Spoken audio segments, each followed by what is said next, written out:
लोग 12 दिन से लगातार मुंबई में थे।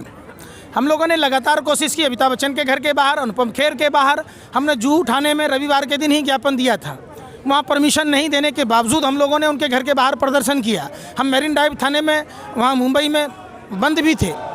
तो सवाल उठता है कि जो लोग ये बात कह रहे हैं, आपने देखा होगा फॉर्चून तेल अडानी का, सौरभ गांगुली प्रचार कहता था कि रिफाइन खाने से हार्ट अटैक नहीं होता है, और उन्हीं को हार्ट अटैक पड़ गया। तो आप देख सकते हैं किस तरीके से देश भर में जहर बेचा जा रहा है। तो इनकी बातों पर भरोसा कौन करेगा, बताइए ना आप। ये पूरी की पूरी टीम जो है भाजपा मदारियों की टोली है, और सबसे बड़ा मदारी है मोदी जी। मोदी नहीं, मदारी है, झूठ बोलने की इनको पैदाइशी बीमारी है, आप समझ सकते हैं। अब देखें ना, मोदी जी अगर वादे के सच्चे होते तो मोदी जी के भी बच्चे होते। जिस दिन से मोर को हाथ लगाया और तोता को हाथ लगाया, बर्ड फ्लू हो गया, घर में था, उनके पिताजी को हार्ट अटैक हो गई। जब जसोदाबेन जी से जिसके मांग भरे, जिसके साथ 7 जन्म जीने मरने की 7 अग्नि के फेरे लेकर कसम खाई, उसके साथ 1 जन्म नहीं साथ चल पाया, तो हमारा आपका क्या करेगा वो तो आपको नहीं पता है पत्रकार महोदय। गुजरात में मुख्यमंत्री थे तो गुजरात का क्या हाल हुआ, देश के प्रधानमंत्री बने तो देश का हाल देख लीजिए। जिस देश का जीडीपी 10.5% था, विश्व की तीसरी महाशक्ति भारत था, उस भारत को माइनस में आना पड़ा। हम बांग्लादेश से पीछे हो गए। तो इससे बड़ा पनौती प्रधानमंत्री के बारे में आप क्या कह सकते हैं। क्या हुआ था उस दिन जिस दिन आपको जेल में डाला गया, क्यों, आखिर क्या दिक्कत थी? भाजपा के नेताओं ने कंप्लेन करी थी, उसके बाद पूछताछ हुई थी कि भाई आप मुंबई में आके प्रदर्शन नहीं कर सकते, और यहाँ सेलिब्रिटियों के घर पर नहीं। अमिताभ बच्चन जी ने मना कर दिया कि हम कृषि बिल पर कुछ नहीं बोलेंगे, वो सरकार के साथ हैं। हेमा मालिनी जी भी नहीं मिले, धर्मेंद्र भी नहीं मिले, और मुंबई पुलिस हम लोगों को प्रोटेस्ट नहीं करनी दी, नहीं तो हम लोग वहाँ लंबे दिन तक प्रोटेस्ट करते। कितने लोग थे आप लोग, कौन कौन थे? पूरी हमारी टीम थी। हम लोगों ने बिहार का पदयात्रा भी आपने देखा होगा, 2 अक्टूबर को किया था, 27 दिन में बिहार के चंपारण तक की, जहां 103 साल पहले राष्ट्रपिता महात्मा गांधी ने कॉन्ट्रैक्ट फार्मिंग का विरोध किया था, सत्याग्रह आंदोलन किया था। दूसरी बात, हम किसान आंदोलन में भी शरीक होते रहे। अन्ना हजारे जी के पास भी जाए, जो अन्ना हजारे जी को लोग कहते थे कि कुंभकर्ण की तरह सोया है, और मैंने भी देखा कि कुंभकर्ण 6 महीने के लिए सोता था, अन्ना हजारे जी 7 साल से सोए पड़े थे। अन्ना हजारे जी ने भी कृषि काला कानून को कोयले की तरह काला बताया। ये देखिए, बहुत ही दुखद बात है। आप मुसलमान बैठे तो आप उसको कह दीजिए पाकिस्तानी है, फिर वही मुसलमान अगर भाजपा में मौलाना आते हैं तो वो उनके जीजाजी हो जाते हैं।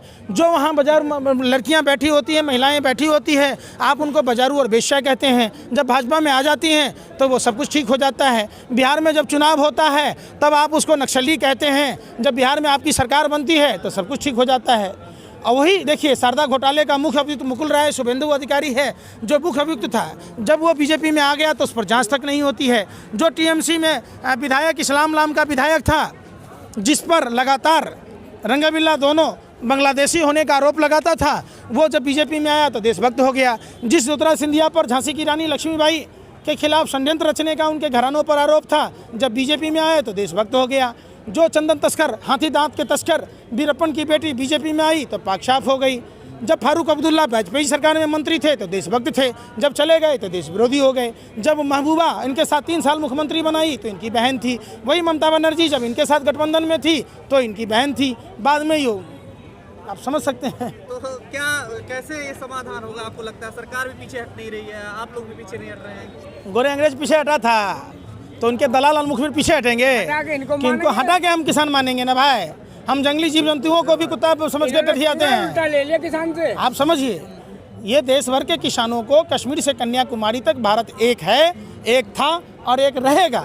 इसको बांटने की कोशिश जो भाजपा आरएसएस के लोग लगातार करते रहे, देश ने इसको करारा जवाब दिया है, ऐसा चाटा मारा है कि देश ने सब कुछ देख लिया है, समझ लिया है। हम सभी किसान एक साथ खड़े हैं। इस तरीके से रावण ने भगवा वस्त्र पहनकर माँ सीता का अपहरण किया था, जिस तरीके से भगवा वस्त्र पहनकर कालनेमी राक्षस ने हनुमान जी को संजीवनी बूटी लाने से रोका था, वैसे ही ये मोदी सरकार के लोग supreme court, CBI, ED, income tax सबको रखेल बना के रखी हुई है और अपने हिसाब से यूज़ करती है। देश ने देखा है, राफेल का फाइल दबाने के लिए रंजन गोगोई को राज्यसभा का सदस्य बनाया गया। देश ने देखा है, तमाम वो नामचीन लोग जो अमित शाह को बरी करता है उसको राज्यपाल बना दिया जाता है जज को। देश ने देखा जब दिल्ली दंगे कराए गए, परवेज साहिब सिंह वर्मा, अनुराग ठाकुर, कपिल मिश्रा जैसे लोगों पर जो जज एफआईआर दर्ज करने की बात कहता है, उस जज का रातों रात ट्रांसफ़र होता है।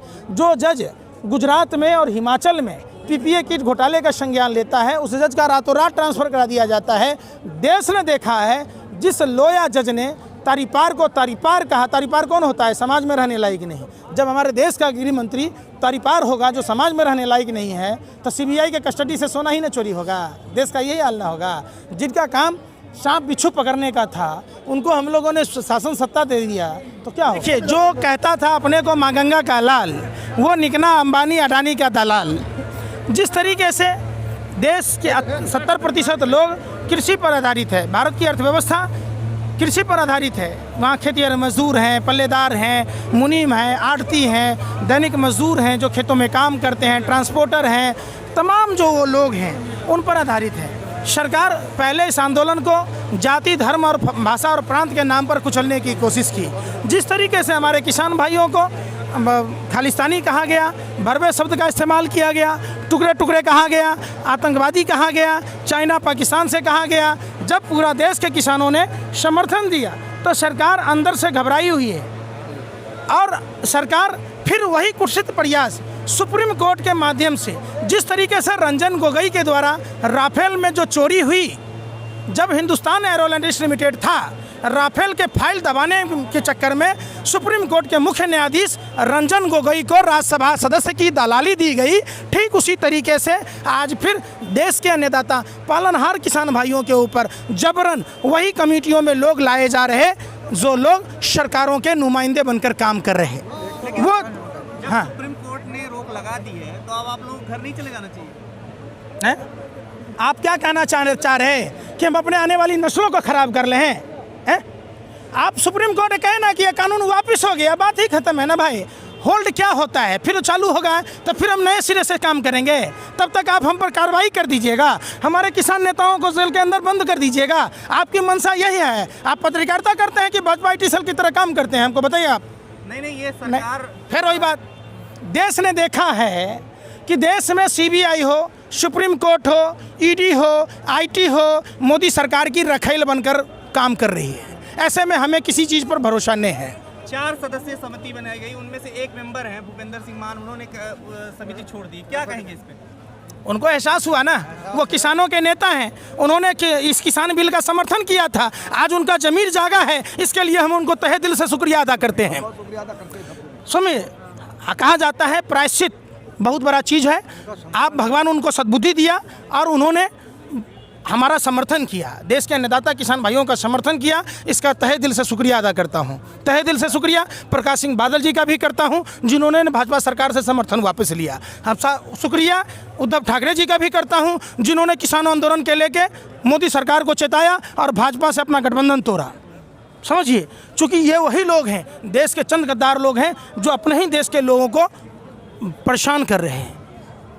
अब आइए आप प्रदीप जोशी पर। सबसे पहला शख्स है प्रदीप जोशी, प्रमोद जोशी, जो कॉन्ट्रैक्ट फार्मिंग को किसानों के लिए फ़ायदेमंद बता चुके हैं। मतलब 103 साल पहले राष्ट्रपिता महात्मा गांधी जब बैरिस्टर थे तो उनको पता था कि ठेका प्रथा खराब है। आइए, सरकार के तलवे चाटने में इसको नहीं पता है कि खराब है। आप समझिए, बरगलाइए नहीं। बिल्ली को दूध की रखवाली दीजिएगा तो बिल्ली दूध नहीं पिएगा, अब बगुला मछली नहीं खाएगा। आप कहिएगा बगुला ने तुलसी की माला पहन लिया, मछली नहीं खाएगा, तो ऐसा हो सकता है क्या? बाघ है तो बाघ खून नहीं पिएगा, आपको ऐसा लगता है क्या? तो सवाल उठता है कि देश में जिस तरीके का मोदी सरकार ने कुत्सित प्रयास किया है और जिन 4 कमेटियों का जो मेंबर बनाया गया है, ये सुप्रीम जोक ऑफ इंडिया है। समझिए बात को। प्रदीप जोशी, भूपेंद्र मान तो पहले इस्तीफा दे ही चुके हैं। उसके बाद अशोक गुलाटी जी जो फ़ायदेमंद बताए हैं कृषि कानून को। जबकि एक बात बताइए, जमाखोरी पर से प्रतिबंध हटाना देश के किसान ही नहीं, आम उपभोक्ताओं के ऊपर एक सोची समझी साजिश, षड्यंत्र और प्रयोग के तहत थोपा गया कानून है। आप बिहार में APMC एक्ट के तहत बाज़ार समितियां ख़त्म कर दी गई। वहाँ की किसानों की जो दुर्दशा है वो पूरा देश देख रहा है। क्यों नहीं ये लोग जो बड़े बड़े दिग्गज लोग हैं, जो कानून की रखवाली करने का जिनका जिम्मा है, हर साल बिहार में बाढ़ आता है। आप सड़क बनाते हैं, टोल टैक्स लेते हैं ना, तो बिहार में नदियों पर डैम बना दीजिए, कोसी, कमला, गंडक, बागमती, महानंदा नदियों पर। आप वहाँ के लोगों से टोल वसूलिए कि भाई आपके यहाँ बाढ़ नहीं आएगी। तो सवाल उठता है कि जिस तरीके से प्रयास किया जा रहा है लगातार, सब ने समझा है। अब अशोक गुलाटी जी को देखिए, एग्रीकल्चर टास्क फोर्स के सदस्य भी हैं। तो ये नीति आयोग द्वारा जो टास्क फोर्स है उसमें जो बने हैं, बोर्ड में मेंबर कौन बनता है? जो सत्ताधारी दल का आदमी होता है, नुमाइंदा होता है। तो देश का किसान अन्न खाते हैं हम लोग, इसलिए हम लोग इस बात को समझते हैं पत्रकार महोदय, हम लोग गोबर को च्यवनप्राश समझ के नहीं खाते और गौमूत्र को अमृत समझ के नहीं पीते, समझिए बात को। चौथे हैं अनिल धनावत, जो महाराष्ट्र शेतकारी संघ यानी किसान संगठन के नेता हैं और पूरे देश को इन चारों पर भरोसा नहीं है। प्रधानमंत्री जी अगर दूध के धुले होते और प्रधानमंत्री जी की मंशा साफ होती तो प्रधानमंत्री जी जैसा कि चौधरी चरण सिंह जी, लाल बहादुर शास्त्री जी जैसे नेता किसानों से डायरेक्ट संवाद करते थे, जनसंवाद करते थे। इनको संवाद करने में डर किस बात का लग रहा है? देश के देश भर के किसानों को वहाँ बिठाते रामलीला मैदान में, एक तरफ इनके एक्सपर्ट लोग होते, दूसरी तरफ देश में जो नवीन कुमार, अजीत अंजुम, रवीश कुमार, प्रसून वाजपेयी, अभिसार शर्मा, साक्षी जोशी जैसे पत्रकारों की टीम होती, दूसरे तरफ इनके भी पत्रकार होते, अर्नब गोस्वामी जैसे, रजत शर्मा जैसे, अंजना ओम कश्यप, रोहित सरदाना जैसे। वहाँ पर देश भर के नेता लाइव होता, पूरा देश देख रहा होता, तो डर ही नहीं है। फिर लतियाए जाएंगे ना। मनोहर लाल खट्टर को अपने ही गृह जिले में करने दिया गया। मतलब आप समझिए कि जनता कितनी जागरूक है, इस कानून को कितना कोयले की तरह गंभीरता से ले रही है, तब भी सरकार नहीं मान रही है कि जहां राज्य के सीएम को एक सभा नहीं करने दी जा रही। और अभी समझिए कुछ भी नहीं हुआ है। अभी तो आप देखिएगा, लातों के देवता बातों से नहीं मानते। ये अभी तो ये टेलर है। अभी पूरे देश के किसान भाजपा आरएसएस के नेताओं को ढूंढ कर लतियाएगी और जुतियाएगी, देश को गुलाम नहीं बनाने दी जाएगी। हमारे देश की आज़ादी की लड़ाई में सभी जाति, सभी धर्म, सभी भाषा और प्रांत के लोग शामिल थे। ये देश भाजपा आरएसएस के नेताओं की बाप की जागीर नहीं है। इनके बाप दादा गोरे अंग्रेजों की दलाली और मुखबरी कर रहा था, ये आज फिर वही काम कर रहा। ये वही लोग हैं। श्यामा प्रसाद मुखर्जी 1941 में बंगाल प्रांत में सरकार बनाई, मुस्लिम लीग के साथ धर्म के आधार पर विभाजन की बात की। 1942 में भारत छोड़ो आंदोलन कुचलने की बात की। 1943 में गुलाम हुसैन अब्दुल्ला खां और जिन्ना के साथ सिंध प्रांत में सरकार बनाई, भारत और पाकिस्तान का निर्माण करा दिया, अखंड भारत को खंड खंड करा दिया। ये वही लोग हैं।